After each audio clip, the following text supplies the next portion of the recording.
Querido Dios, al abrir tu palabra hoy, yo te pido que tu gracia pueda hablar a nuestros corazones. Que en tu gracia, Señor, podamos ser ministrados. Que tu gracia, Señor, abundante para salvarnos un día, también sea en este minuto abundante para que el Espíritu Santo ilumine nuestros corazones, nuestros entendimientos. Y nos permita, Señor, absorber tu palabra a tal punto que podamos cada uno de estos versículos entenderlos a la perfección y aplicarlos a nuestra vida, Señor, como una realidad. Queremos agradecerte por la verdad eterna, porque es ella la que transforma al creyente, no importando, Señor, el predicador más que tu palabra, porque tu palabra, Señor, es la verdad. Queremos rogar que tú uses tu palabra y te glorifiques a ti mismo. Solo pido, Señor, que uses esta vida para comunicar lo que tú quieres decir. Agradecemos por tu presencia con nosotros. Este culto no tendría sentido si tú no estuvieras con nosotros. Te bendecimos, Señor, te exaltamos a ti, porque si hay algo especial en esta iglesia es porque tú estás aquí. Queremos rogarte tu dirección y que la paz tuya sea la que nos permita escuchar esta tu voz. Gracias, querido Señor, en el nombre de Jesús. Amén. Todos debemos, estas son responsabilidades de todo creyente. Ninguno aquí se tiene que poner en la fila del cumplimiento del otro. A veces hay padres y madres que son bastante piadosos y que cumplen con estos dos requisitos o responsabilidades que tenemos. Y a veces los hijos se ponen atrás de ellos. O a veces los hijos son los piadosos y ellos son los que oran y ellos son los que andan sabiamente para con los de afuera, que son las dos responsabilidades que estos textos nos muestran. Y los padres se esconden o se ponen atrás de mis hijos diciendo, bueno, por lo menos mis hijos oran, bueno, por lo menos mis hijos van a la iglesia, bueno, por lo menos mis hijos. El apóstol Pablo aquí dice, si uno es creyente, tú tienes dos responsabilidades que cumplir. Y todos debemos, primeramente, perseverar en oración. Versículo 2. Perseverad en la oración, velando en ella con acción de gracias. El texto original en el griego, la expresión perseverad, es una acción continua o dinámica. Es realmente, si lo pudiéramos traducir de una forma que suene más real a la práctica, significa seguir perseverando. ¿En qué cambia decir perseverad y seguir perseverando? ¿En qué cambia? Bueno, cambia porque seguir perseverando es una actitud que ya está realizándose. No es algo que iba a comenzar a realizarse. Se lo explico de otra forma. Jesús, cuando habló de la oración, él dijo lo siguiente en Mateo: cuando ores, y dio las indicaciones, ¿cierto? Cierra la puerta, ora a tu Padre, Él te responderá en público. Jesús no dijo, tienes que orar. No, Él dijo, cuando ores. Esa expresión, ¿qué implica? Que los creyentes oran. Jesús no le estaba diciendo a sus discípulos, oye, ustedes tienen que orar. No, Jesús sabía que sus discípulos oraban. Solo le está guiando cómo hacerlo, porque ya lo practicaban. ¿Entiende eso? Aquí cuando el texto dice, debes seguir perseverando, no está diciendo que tienes que perseverar ahora. No, tienes que seguir en esto que tú ya haces, que es perseverar en la oración. Pablo no les está enseñando algo nuevo, les está animando lo que ellos ya tienen como una práctica. ¿Lo entendió? No es algo que Pablo le está diciendo, hermano, tú tienes que ser perseverante. Pablo no está doctrinando por primera vez a los colosenses. Pablo les está confirmando cosas que los colosenses ya tenían que estar viviendo. Es como que usted a un hijo de 15 años le dijera, hijo, te tienes que lavar los dientes. Pero usted se lo está diciendo bajo la base de algo que ya practica, se supone. ¿Cierto? Y aunque es una orden del día, es algo que tú estás seguro que tu hijo ha hecho por años. Entonces ya no es un adoctrinamiento, sino un recordatorio. Ahora, para muchos de ustedes quizás esto les podría sonar como, sí, yo ahora voy a comenzar a ser perseverante. Pero le digo algo, si tú ahora comienzas a ser perseverante, te hago una pregunta, ¿qué has hecho todos estos años con la oración? Este es el asunto, hermano, más difícil de una iglesia. Porque a veces las iglesias de hoy se caracterizan más por ser iglesias no perseverantes, sino inconstantes en la oración. Iglesias que no mantienen una vida de oración ferviente, apasionada, creciente, sino una iglesia que constantemente hay que estarlo sacando del vacío espiritual porque no oran. El apóstol Pablo no tenía en su mente la idea de decir, hermano, ahora vas a ser perseverante, sino tienes que seguir perseverando. Seguir perseverando en la voluntad de Dios. El versículo dice, perseverad en la oración, velando en ella con acción de gracias. Y eso velando en ellas, hermano, es una expresión que podría ser hasta graciosa porque en alguna forma significa esto, oraciones sin sueño. ¿Usted ha orado con sueño? Yo a veces, en mi adolescencia, me arrodillaba o a veces me acostaba, me tapaba la cabeza, me ponía en posición de oración en mi cama acostado y a veces me quedaba dormido así, despertaba como a las 7 de la mañana y después pensaba, oré toda la noche. No oré nada, estaba durmiendo. Ese tipo de oraciones con sueño que uno hace, que al final está repitiendo a cada rato lo mismo, y Señor te doy gracias por esto, y Señor te doy gracias por esto. Estuvo como 10 minutos y dicen Señor te doy gracias por esto. Está con sueño.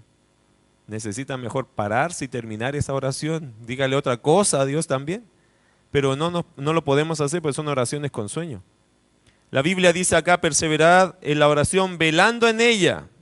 Despiertos en la oración. Hermano, la oración es tan importante. Pero la gente duerme en la oración, es decir, cuando tú tienes necesidades, problemas, decisiones que tomar, situaciones difíciles, ¿qué tienes que hacer? Orar. Siempre tienes que orar. Orad sin cesar. Cuando Jesús pasó el momento más dramático de su vida, ¿qué fue lo que le pidió a sus discípulos? ¿Les pidió que lo protegieran? ¿Que le proveyeran? ¿Que le pagaran un pasaje para irse a otro lugar? No, ¿qué les dijo a ellos? Y de hecho no se lo pidió para él, se lo pidió para ellos, para que ellos no entraran en tentación. ¿Qué le dijo? Velad, oren sin sueño. Oren, pero estén despiertos orando, o sea, bien atentos a lo que está pasando. ¿Qué está pasando en tu vida, hermano? ¿Estás despierto o estás durmiendo? Lo que estés viviendo hoy día tienes que mantenerte activamente en oración. Hay creyentes que duermen mucho en la oración. Todas sus oraciones son oraciones flojas, todas con sueño. No son objetivas a nada las oraciones, no apuntan a nada, no quieren cambiar nada de su vida, nada les parece tan relevante como para pedir un milagro. Dios, cámbiame en esto, Dios, cambia esta circunstancia. Y no se mantienen atentos, sino siempre con oraciones con sueño. El apóstol Pablo dice que la oración debe ser perseverante siempre en la vida de un creyente y no deben ser oraciones con sueño. El creyente de hoy se caracteriza por ser un creyente no perseverante en oración, sino inconstante en la oración. Y ojo que Jesús siempre animó a sus discípulos a mantener una vida de oración constante. Lucas capítulo 18, verso 1, el Señor Jesucristo, rápidamente ese versículo nos enseña este principio. Si usted lee solo el versículo, sin leer siquiera el contenido, ya el mensaje está muy claro ahí, dice, también les refirió Jesús una parábola sobre la necesidad de orar siempre y no desmayar. Es una necesidad. Y le hago una pregunta, para ti creyente, ¿es necesario orar siempre y no desmayar? Jesús dijo que eso es una necesidad. Porque los que oran fervientemente, los que oran constantemente dicen amén, sí, es una necesidad. Es como respirar para el que se mantiene en oración. Pero las personas que no oran mucho, los creyentes que no oran mucho, dicen, no, sí, para mí la oración es, sí lo hago, pero no es una cosa tan, o sea, no me voy a morir si no oro. La verdad que los que más oran son los que más dicen, sí, yo me moriría si no oro. Es como aquellos que nos encanta leer la Biblia y decimos, no, yo sin Biblia... nada, yo no haría nada. Bueno, no harías nada sin Biblia, no harías nada sin oración, hermano. Estas cosas son bien importantes. Y su vida va a ser marcada por una vida de oración o por una vida falta de oración. Y se notan los testimonios tuyos. Tu testimonio, tu vida va a dar testimonio si eres una persona de oración o no. Eso es una constante en la vida de los creyentes. Entre paréntesis, ¿qué más podemos ofrecerle a la gente que sea tan relevante si no es la oración? Si no es la palabra de Dios, si son las cosas eternas que tenemos. Y si no lo hacemos, ¿qué brillo tenemos como creyentes? ¿Qué podemos ofrecerle al mundo si no podemos orar por ellos? ¿Qué le puedo ofrecer a mi hermano si no puedo orar por él? ¿Qué puedo ofrecerle a la iglesia si no soy una persona que oro? ¿Qué puedo ofrecerle a mi familia si no oro por ellos? ¿Qué puedo ofrecerle a mis hijos si no oro por ellos?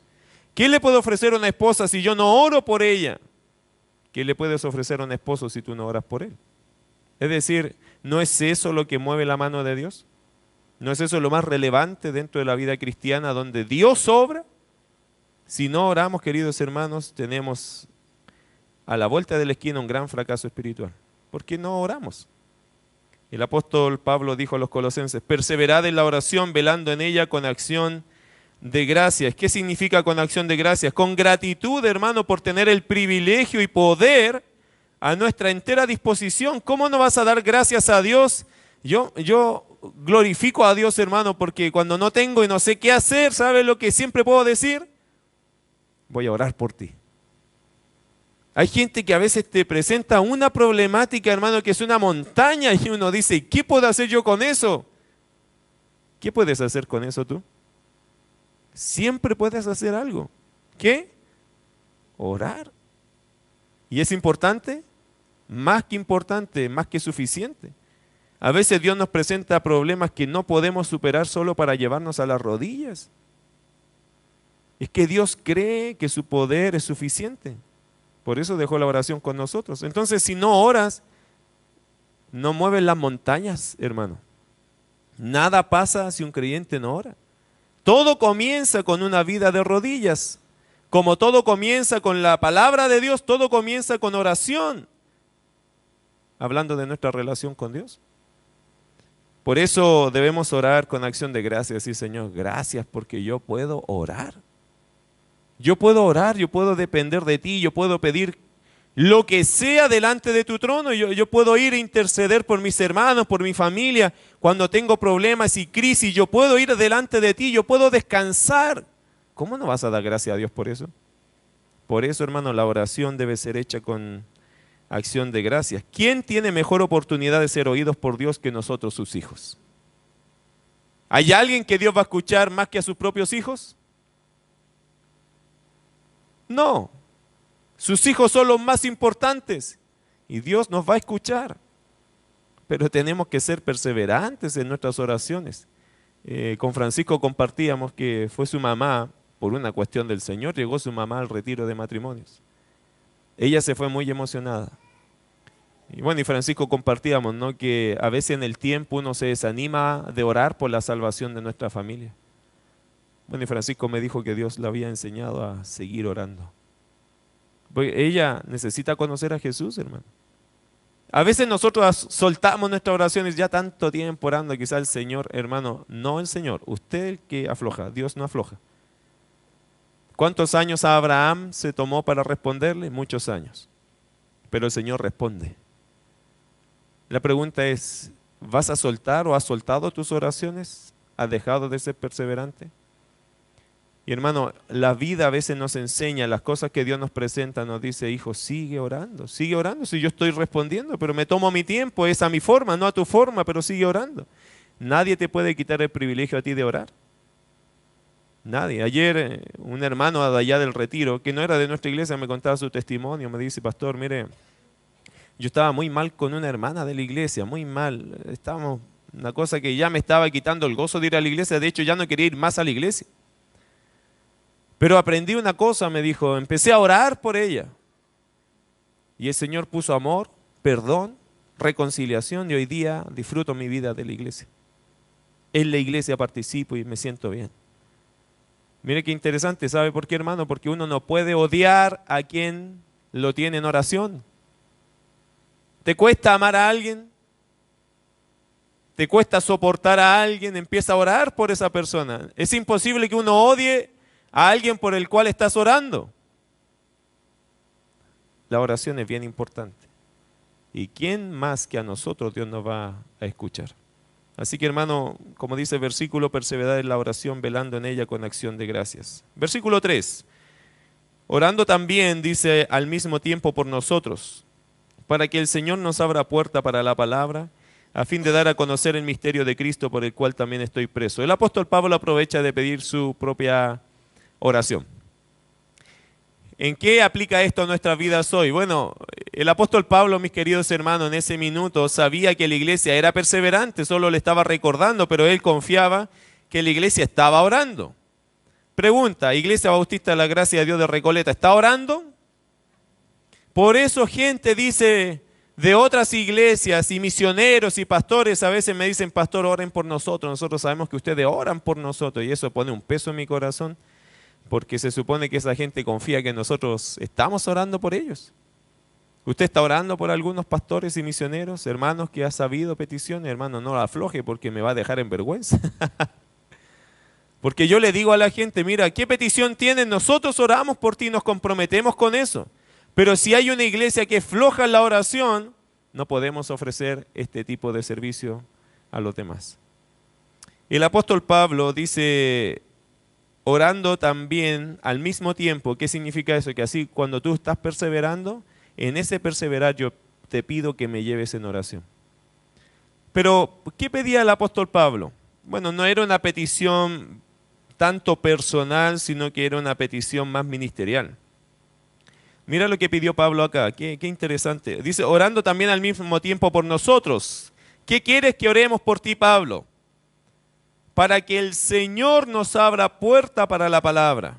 ¿Qué pidió Pablo? Oportunidades para compartir la palabra, el Evangelio. Y hermano, en eso es muy aplicable a nosotros, es decir, como iglesia tenemos que orar porque Dios nos dé oportunidades para compartir el Evangelio. Como iglesia tenemos que orar, Señor, ábrenos la posibilidad de hablar del Evangelio con otras personas. Ya sea en forma individual o en forma masiva.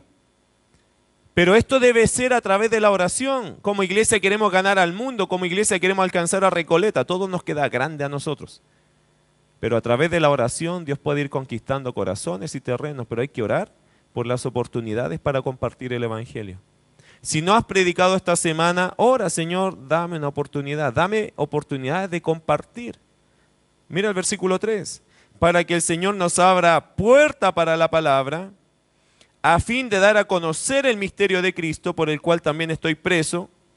Entonces todo eso tiene que ver con que el Señor nos permita compartir el Evangelio en diferentes lugares, diferentes grupos y personas, y que podamos manifestar el Evangelio, que es nuestra responsabilidad. Por eso Pablo dice que por eso estoy preso. Entonces, si yo soy preso del Evangelio, si esa es la misión que tengo en la vida, tengo que orar para que Dios me permita cumplirla. Pero mira el verso 4. Dentro de esta petición hay otro aspecto, para que lo manifieste como debo hablar. No solamente pidió oportunidades para compartir la palabra o el Evangelio, sino también pidió por gracia para poder comunicar claramente en aquellas oportunidades que Dios le daría. Mire, Pablo no solo pedía que el Señor le abriera puertas, sino que cuando le abriera la puerta, también le diera la gracia para llegar a ese grupo de personas. Y hermano, esas son las dos cosas que una iglesia siempre debe pedir. Si vas a pedir oportunidades, también pide gracia. Porque las personas son todas distintas. Entonces uno tiene que saber llegar con la palabra precisa. A veces el Evangelio, hermano, se abre la puerta con una buena frase nomás y el Señor abrió la puerta. Con un versículo en la mente, el Señor abrió corazones. Entonces Pablo pedía, su petición era muy hermosa porque él pedía que el Señor diera oportunidades para el ministerio, pero también que le diera sabiduría cuando estas posibilidades se abrieran. Hace poco alguien me comentó que había un lugar de niños enfermos de SIDA. Y hay una posibilidad quizás de visitar ese hogar. ¿Es una oportunidad? Respuesta de Dios, hermano. ¿Pero hay que ser sabio para llegar ahí? Por supuesto. Cuando íbamos a los hospitales a evangelizar, ministerio que extrañamos, por cierto, era hermoso ir, hermano, y Dios nos abrió esa puerta. Pero había que orar por la forma de llegar a esas personas. Por supuesto, hermano, uno no puede llegar de cualquier forma a gente que está sufriendo. Y a eso creo que el apóstol Pablo va aquí y esto nos enseña como iglesia. ¿Queremos ganar al mundo? ¿Queremos que gente conozca a Jesús? ¿Tú quieres en lo particular que alguien conozca a Cristo? Ora por eso. Y segunda cosa, pide gracia de Dios para que cuando te toque la oportunidad de hablar con esa persona, tus palabras sean las palabras de Dios. Y esas palabras entren en ese corazón y se convierta a esa alma. Mira, hermano, tanto el evangelismo como las misiones, todo eso depende de la oración. Una iglesia que no ora por la salvación de otros es una iglesia que no va a recibir el fruto. A veces creemos que evangelizar es salir a la calle y ganar almas. Sí, tiene que ver con eso, pero si no oramos primero por eso, las cosas no pasan. Ve a la iglesia primitiva, cómo comenzaron. Con oración. Con oración. Y Dios les abría puertas y ellos pasaban y eran sabios porque estaban orando por esa posibilidad y Dios les daba sabiduría cómo enfrentar y predicar. O sea, todo tiene que ver con la oración. La oración es la que abre puertas y da oportunidades para compartir el Evangelio. La oración es la que capacita a los siervos del Señor para aprovechar bien esas oportunidades. Es la oración. Por eso, querido hermano, el día martes acá, ojalá que esté lleno de hermanos diciendo yo quiero orar porque quiero ser perseverante en la oración como iglesia. Pero si no llegas el martes porque estás ocupado estudiando, trabajando en horarios distintos, hermano, sé perseverante en la oración igual porque es tu responsabilidad. No crea que porque la iglesia ora el martes, ya como iglesia oramos. Es verdad, pero usted también tiene que orar en su casa. Usted debe ser responsable. Este sermón tiene que ver con que todos debemos ser perseverantes en la oración. Y eso te toca estando en el culto o no estando en el culto, llegando el martes, no llegando el martes, tú tienes que perseverar en la oración. ¿Lo va a hacer? ¿Va a ser perseverante en su oración? Consejos, una libretita, hermano, anote las cosas. A veces uno le ofrece oración a 1000 personas y se acuerda de 2 personas, entonces las otras 900 quedan volando porque no se me olvidaron las oraciones.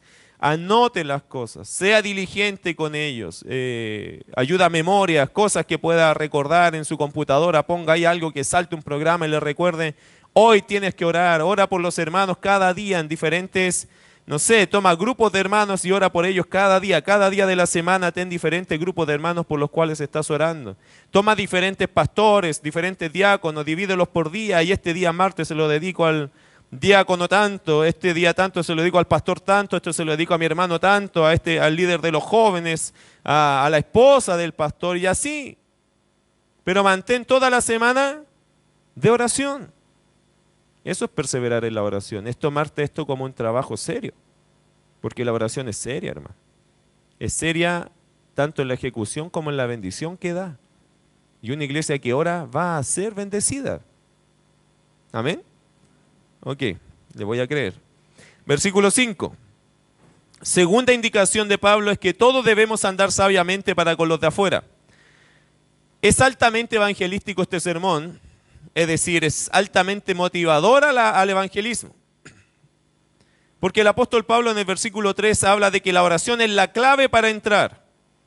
Pero aquí en el versículo 4, o versículo 5, habla de que todos debemos andar sabiamente para con los de afuera. Y otra vez se enfoca ya no en la oración, sino cómo yo debo enfrentarme y comportarme con la gente que no es creyente.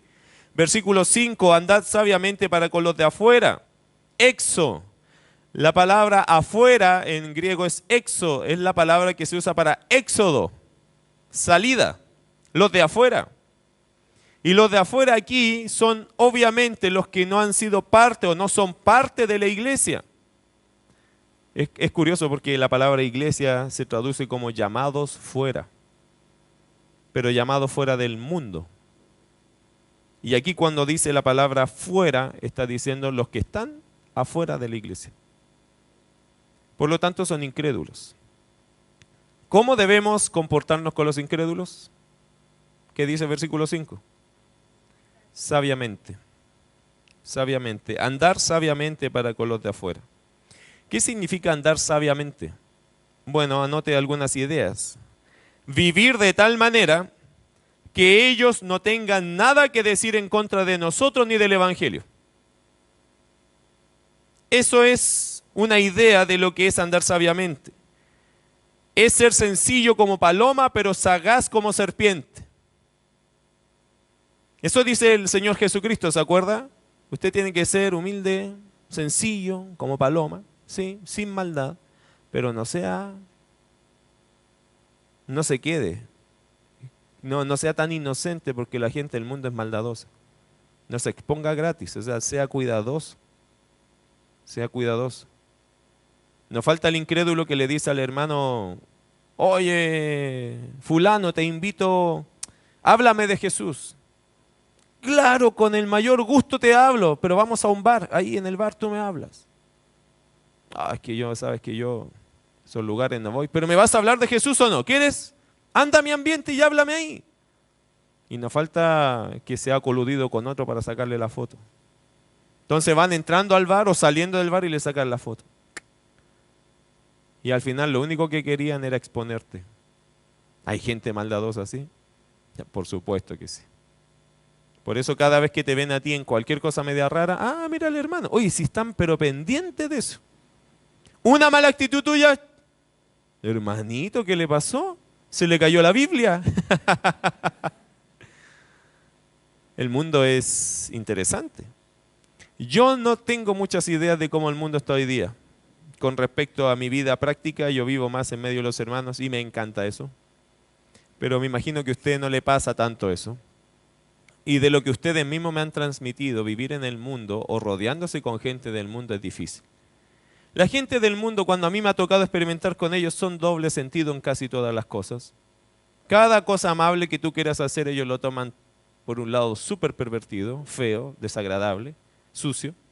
A tal punto que estoy seguro que la gente de afuera opina de las iglesias acá adentro, que acá adentro quizás qué hacen. Porque así lo han dicho ellos, en términos vulgares. Cuando los hermanos y las hermanas se dan un abrazo, un cariño, cosas que nosotros sentimos del corazón, para ellos eso es todo doble sentido. Es triste vivir en el mundo y ser del mundo. Bueno, uno los entiende porque ellos no conocen a Cristo. Por lo mismo, el apóstol dice, andad sabiamente para con los de afuera. Vivir de tal manera que ellos no tengan nada que decir en contra de nosotros. Vivir como ovejas en medio de lobos, así es como vivimos. Somos ovejas en medio de lobos. Usted salió del mundo, ¿cierto? Conoce cómo piensan. Por eso nosotros podemos tener una idea, ya sé de qué están pensando esto, así que no me voy a exponer. Porque sé que si me expongo en algo van a abusar de eso. Porque uno los conoce cómo son. Los conoce, hermano, porque uno vino de ahí, uno salió de ahí. Y no sé a qué edad saliste tú, yo salí a los 13 años, el Señor me salvó, pero ya con 13 años yo ya entiendo cómo piensa el mundo. Entonces, si tú lo entiendes, no te expongas. No te expongas. Esto, hermano, nos llama a la prudencia, a la cordura, a la autodefensa, o sea, cuidadoso. ¿Cómo puedo amar al mundo y relacionarme con ellos y a la vez ser cuidadoso? Hay que ser sabio. Usted tiene que conocer su entorno y saber en qué cosas tú puedes estar con ellos y en qué cosas mejor no. Hay hermanos acá que me han dicho, mire pastor, usan cualquier excusa para armar una fiesta. Usan cualquier cosa para celebrar. Pero esa celebración yo sé hasta dónde va a llegar, entonces mejor no voy. Pero me dicen, no, y quiere amargado y con eso me empujan a que me vaya con ellos porque van a hacer algo que me quieran meter ahí, pero una vez estando ahí, yo sé que va a ser horrible, desagradable. El mundo es así, mis queridos hermanos. Pero la Biblia dice, andad sabiamente para con los de afuera, porque sí tenemos que ganarlos para Cristo, pero no podemos caer en su juego.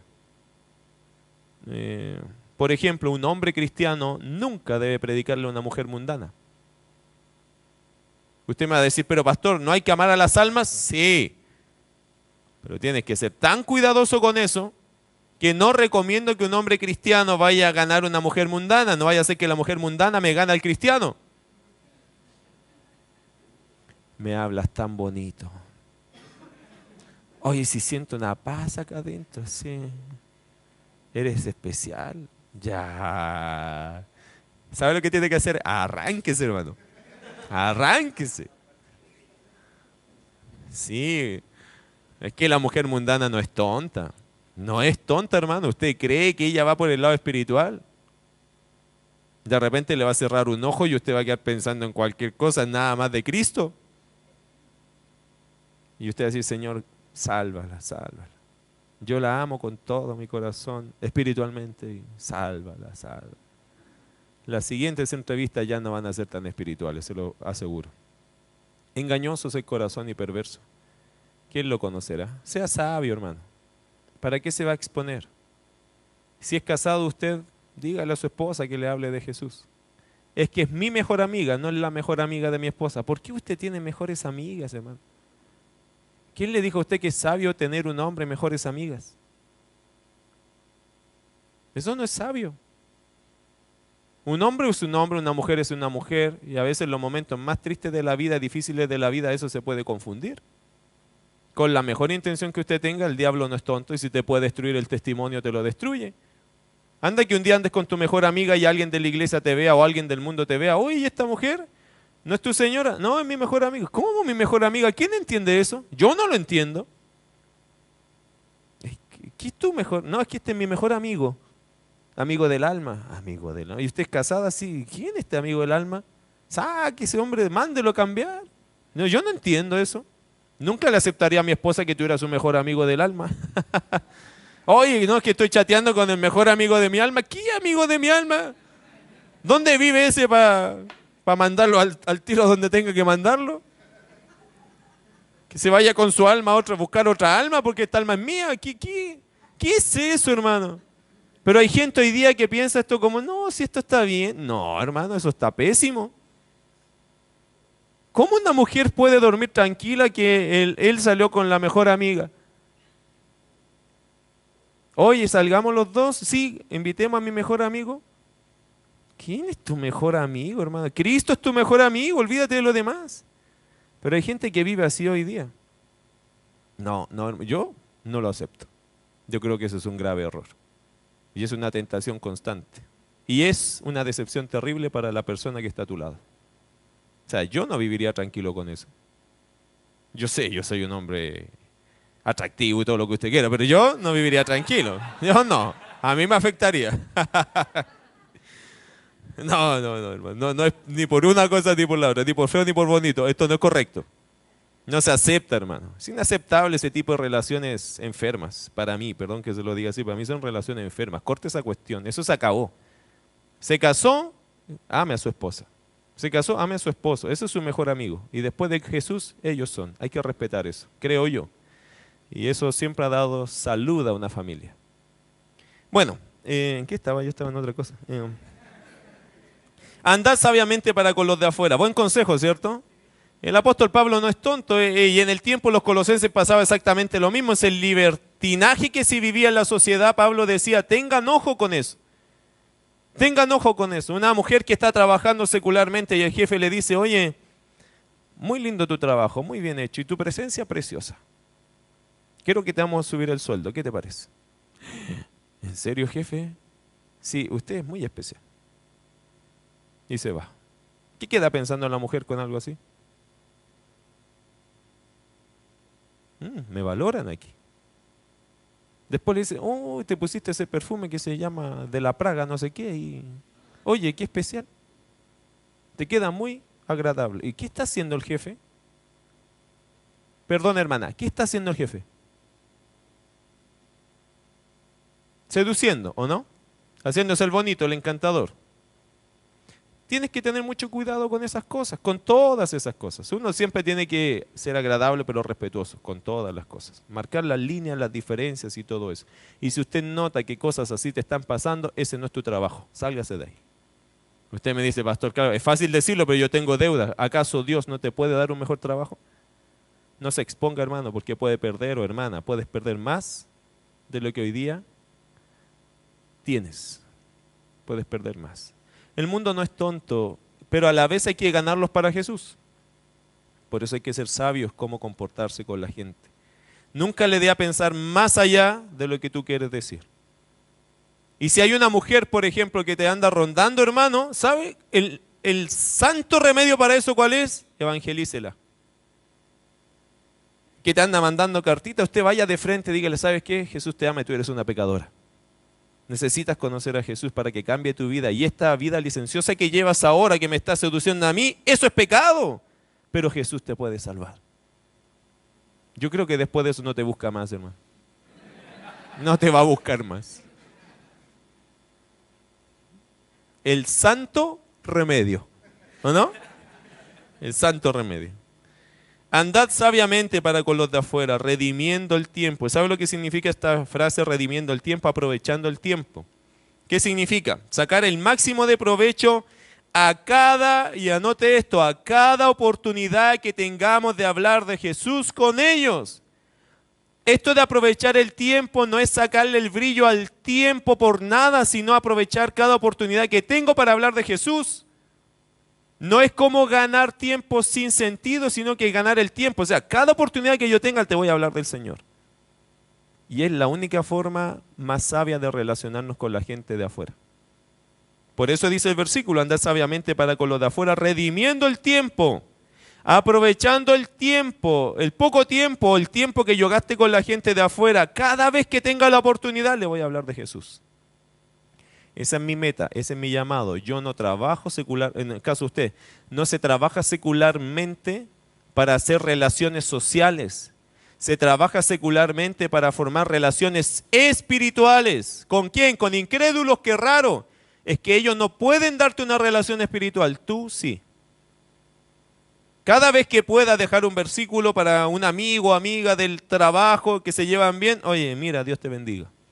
Si se separa de ti, este canuto fanático se va bien. Pero hay otros que dicen, ¿sabes qué? Gracias, porque eso me sirvió tanto en un problema que tengo. Justo llegaste a mi vida en el momento justo. Una hermana que tiene otra amiga ahí que trabajan juntas y ella está pasando problemas, tú lo sabes, tú le puedes decir, ¿sabes qué? Voy a orar por ti. Y eso le impactó. Hay algunos que se impactan porque el Señor los puede llamar al Evangelio. Deje sus versículos, nunca pierdas el tiempo de orar por alguien. Y si alguien la ves triste y si eres una mujer, acércate con confianza así que te pueda ayudar en algo. Yo soy cristiana, quiero orar por ti. Lo mismo los hombres con otros hombres. No pierdas el minuto para hablar de Jesús con alguien. Aprovecha tu tiempo. Redime el tiempo. Eso es lo que está enseñando el apóstol Pablo. Y lo último, verso 6. Sea vuestra palabra siempre con gracia, sazonada con sal, para que sepáis cómo debéis responder a cada uno. Sea vuestra palabra siempre con gracia, sazonada con sal. La sal tiene varias funciones y una de las más útiles es que evita la corrupción. Es capaz, hermano, de mantener los alimentos para que no se descompongan. ¿Qué está diciendo Pablo entonces aquí? Sea vuestra palabra siempre con gracia, sazonada con sal. Palabras buenas que mantengan los valores espirituales en alto. Porque hoy día todo se está descomponiendo, ¿cierto? Usted escuche las noticias, escucha a la gente está corroída, se está corrompiendo los valores espirituales, ya no hay, valores morales ya no hay. Pero los creyentes que conocemos a Dios, hermano, con nuestro hablar, con sal, mantenemos esos valores todavía. Que todavía en Chile se escuche, Dios te bendiga. Que todavía en Chile se diga, hay que orar y buscar a Dios. En todas estas tragedias que nos han pasado, ¿cuántas veces has escuchado por televisión que tenemos que orar a Dios? Nunca. ¿Cuántas veces has escuchado que tenemos que arrepentirnos para que Dios tenga misericordia? Y no te estoy preguntando de los políticos, no te estoy preguntando de los periodistas que por naturaleza de trabajo ellos no pueden ni van a decir esto. Pero te pregunto de la persona típica. Aquellos que entrevistan, todas las semanas sale gente de la calle entrevistada, nunca nombran a Dios. Es como el libro de Esther en la Biblia, nunca se menciona a Dios. ¿Por qué? Porque Esther, Mardoqueo se habían acostumbrado a una sociedad sin Dios. Y no hablaban de Dios. Hay como 10 capítulos en ese libro y nunca se menciona a Dios. Lo más cercano es ayuno. Pero no se menciona la persona de Dios. ¿Por qué? En esa sociedad, en ese tiempo, estaban tan envueltos en lo secular que el nombre de Dios no era importante, como lo que pasa hoy día en nuestro país. Pero ¿quién tiene la responsabilidad de mantener esa sal? Los creyentes, por hermano. Ahora, si usted por no molestar a la gente de afuera, por no sonar muy evangélico, saca el nombre de Dios de sus oídos, ¿qué tipo de sal estás echando entonces? No, tenemos que sembrar el nombre de Dios, hermano. Podemos hacer un folleto y hablar de Dios y sembrar 1000 copias para que 1000 personas escuchen. Dios dice algo. Dios dice esto, esta es la verdad de Dios, sembrar la sal. ¿Para qué? Para evitar mayor corrupción.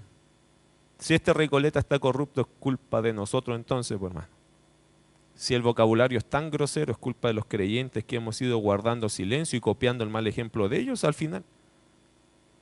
Porque nuestra responsabilidad es lanzar la sal para que se mantengan esos valores. Oye, respeten por favor el nombre de Dios. ¿Dios es real? Hay que hacerlo real allá afuera. Y que la gente que te conoce a ti sepa que contigo no puede agarrarse a garabatos porque tú eres un hombre, una mujer cristiana. Y los cristianos no garabateamos a nadie. ¿Amén? Ahora, si el creyente se agarra a garabatos primero que el incrédulo, no tienes sal. Y si no tienes sal, la pregunta es ¿qué tipo de creyente eres tú? Bueno, la palabra de Dios nos dice, sea vuestra palabra siempre con gracia, sazonada con sal, y termina diciendo para que sepáis cómo debéis responder a cada uno. Y eso significa, hermano, que nuestras conversaciones deben exaltar los valores espirituales, eternos, pero también significa que todos los incrédulos son distintos en su forma de manifestar su opinión acerca de nosotros y de nuestra fe. El versículo dice al final, para que sepáis cómo debéis responder a cada uno. Todos los incrédulos son incrédulos, pero todos piensan de forma diferente y ven el evangelio de forma diferente. Algunas personas te preguntan para saber, otros te preguntan para criticar, otros se burlan simplemente, pero a cada uno de ellos les es necesario tu respuesta, una respetuosa, tiene que ser con gracia, otra con tus valores espirituales bien altos y otra con mucha sabiduría, porque hay que saber responder incluso al burlón, con sabiduría y no terminar peleando con el burlón, sino diciéndole algo que pueda llegar a su corazón, para que se acerquen a Dios. Porque nuestra tendencia es que al burlón como que lo seguimos ofendiendo. Bueno, la Biblia dice acá, sea vuestra palabra siempre con gracia, así que yo tengo que siempre dar palabras de gracia sazonadas con sal, con valores espirituales altos, para que sepáis cómo debéis responder a cada uno. Cuando yo ya tengo esa actitud, no me complica que alguien se ría, entiendo, está perdido. En ese minuto aplico la sabiduría de Dios y le doy un versículo, mira, no importa que te rías, porque tú te rías o porque tú llores, no va a cambiar la realidad espiritual. Tú eres un pecador y necesitas a Jesús. Y con esa buena actitud la gente dice, oye, ¿sabes qué? Me impresionó. No se enojó, no, me dijo algo que me dejó pensando. Debes, hermano, mantenerte siempre en oración y siempre con ese buen espíritu de buenas palabras para que puedas ganar a otras personas para Cristo. Vamos a orar, ¿qué les parece? Bajo cualquiera de estas y otras intervenciones debemos saber dar una respuesta adecuada al planteamiento de los incrédulos. Querido Dios, gracias. Aprendemos algunas cosas importantes en esta mañana y agradecemos profundamente, Señor, por tu palabra. Ella es tan práctica. Se escribió hace tantos años atrás y sigue ministrando nuestra vida porque es tu palabra eterna, que no es afectada por el tiempo, Señor, sino que los creyentes somos renovados en nuestra mente con ella. Te bendecimos, te agradecemos porque hoy día aprendimos que hay dos responsabilidades que todo creyente debe tener, Señor. Ya sea un hijo, un padre, una madre, un jefe, un trabajador. Todos tenemos que perseverar en la oración. Y todos tenemos que andar sabiamente para con los de afuera. Permítenos animarnos unos a otros a la oración y andar sabiamente. Somos una iglesia, somos una familia y debemos preocuparnos unos de otros y unos por otros. Que cuando veamos a nuestros hermanos que no están perseverando en la oración, animarlos con nuestro corazón. Y si vemos a algún hermano no andando sabiamente para con los de afuera, darle el consejo. Porque estas virtudes, Señor, están puestas ahí para exaltar tu nombre. ¿Y quién no vive en ellas? no te va a poder exaltar como tú esperas ser exaltado. Te bendigo, Dios. Gracias por tu palabra, por tu presencia en medio nuestro, por animarnos en la fe. Te pido que mis hermanos, nuestra iglesia, pueda ser bendecida con creyentes perseverantes en la oración y con creyentes sabios en su andar en este mundo. Te agradezco por este tiempo. En el nombre de Jesús. Amén.